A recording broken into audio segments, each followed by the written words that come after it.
welcome to Nolan Knows. Let's take a look at the news. Well, in Las Vegas, there is a firearms facility that is offering divorced people an opportunity to grab a couple of friends, blow off a little steam, and fire some automatic weapons. So apparently, if your I do turns into an I don't, then this might be a way to relax. You know, maybe you should do that before the argument gets so out of hand that you end up in divorce court. The White House had a drone crash. Apparently, a government worker had a drone. He was flying and it landed on the White House lawn. I can only imagine the feeling he got when he found out where the damn thing fell.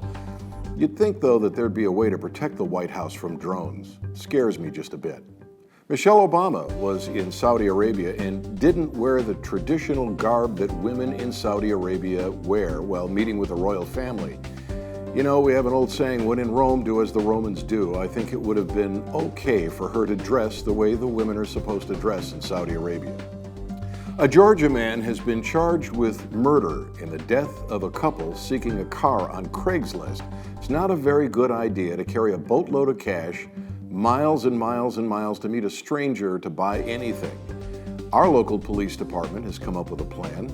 They're saying if you want to buy something off Craigslist, you can meet in their lobby. Other police departments might try that. I think it'll save a lot of lives. Congress apparently is going to try to help fight police abuse by ending incentives for seizing assets.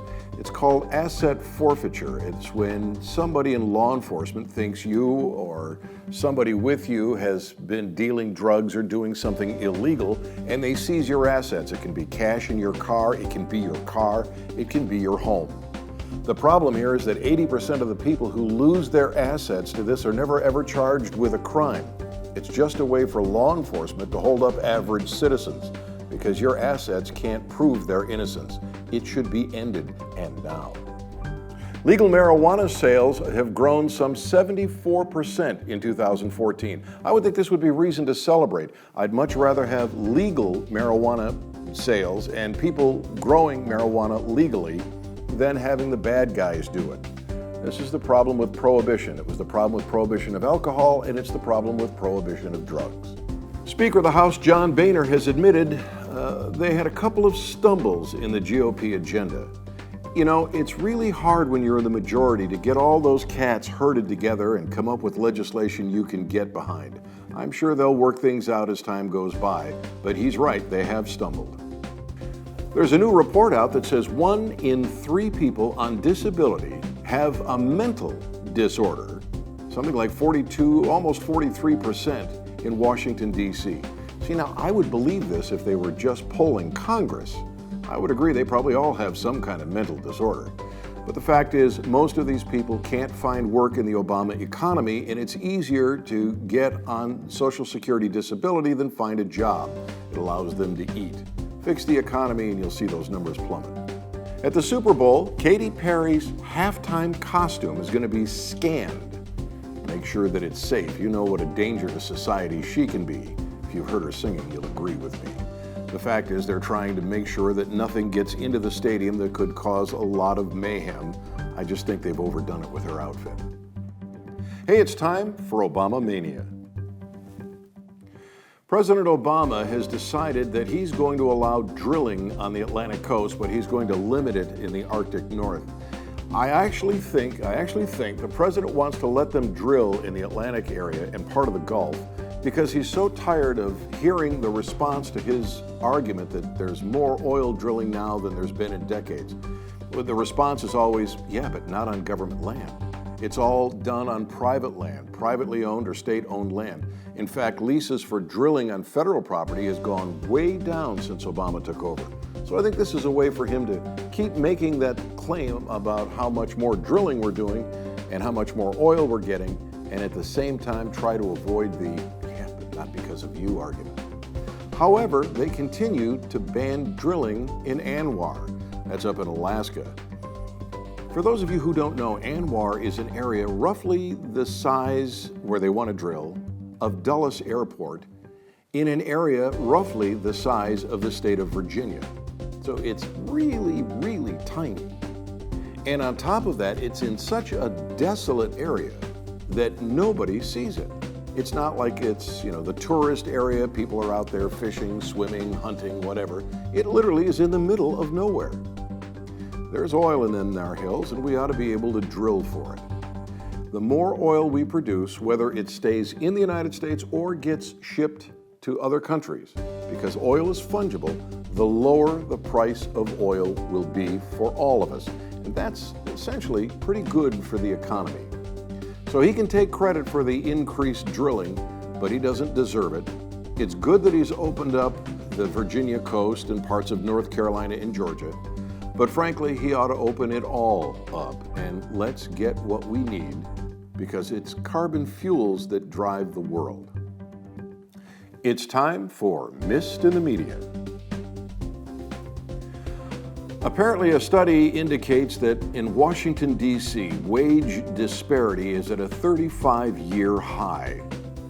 There are a couple of reasons for this. If you look at the number of government employees who are overpaid, and that's what statistics indicate, and how large the government has gotten, it's not surprising that there is an elite group of employees, federal employees in Washington, who are making a great deal more money than the average worker. You also have, as a result of big government, more people lobbying the government, and lobbyists make a lot of money too. Well, this pretty much puts the squeeze on the middle class. But the fact is, your wages are, or should be, based on your talent, on your skill level. And if you're not making enough money, the one thing you don't want is the government to mandate that you get that money. What you need to do is find a job skill that's valuable. You have to be a resource your employer wants so much that he'll pay you more for the work you do. The problem, of course, with these studies, especially when they come out of liberal think tanks, is their solution is more government. Their solution is to have the government increase people's wages. That never works. And the proof of that is really obvious today, because in several states, and I've talked about this before, the government in those states, and I can think of Ohio, Missouri, and a few others, has mandated that you raise their minimum wage even higher than the federal government's minimum wage. What happens when you look at those studies, when you compare those states that do that to the states that don't artificially raise their minimum wage, you'll find that the people with the lowest job skills in the states where they don't raise the minimum wage have a lower unemployment rate. So, all good and well to point out the disparity, but don't forget to take into account the number of government employees, how well paid they are, the number of people that lobby the bigger government than ever, and how well paid they are, and how if they raise minimum wage, their only solution, according to liberal think tanks, it will hurt the very poor people they're trying to help. It's time for If They Were Here. My If They Were Here this week is Benjamin Netanyahu. Benjamin Netanyahu is scared to death that the Iranians are going to come up with a nuclear weapon, and he wants to take some forceful action to prevent it from happening. Here's the problem. Gun control doesn't work. It doesn't work here. It doesn't work internationally. The bad guys will always get their hands on their weapon of choice. And it's inevitable. Eventually, Iran will have a nuclear weapon. Now, the fear here is that they're absolutely crazy over there and they will nuke Israel. But I don't think that's going to happen. For decades, we had the same kind of standoff with China and Russia, and they didn't nuke us, and the reason they didn't is they were afraid that we would return the salvo. Now, the radical Islamists are willing to send 18-year-olds, 20-year-olds strapped with a bomb into a shopping center to blow people up. But they're not willing to strap a bomb to themselves and go blow people up. They'll let the little guy do it. And that's what we're forgetting about Iran. That's what we're forgetting about people like El Fat Daddy in Iraq. That's my name for him anyway. They're willing to kill, they're willing to let young people go die, but they're too good for it. Well, what happens if Iran fires a nuclear weapon? All hell breaks loose on Iran. And you know what? There's no place for them to hide. You see, like I said, they're not afraid to send somebody else to die, but they don't want to die. And that's why they won't attack Israel, because Israel will respond. And it wouldn't surprise me if we help them. So Benjamin Netanyahu, Don't think you can bomb their facilities and stop them, because they'll still come up with a nuclear weapon. Don't think you can somehow screw up their computers, because they'll eventually fix them.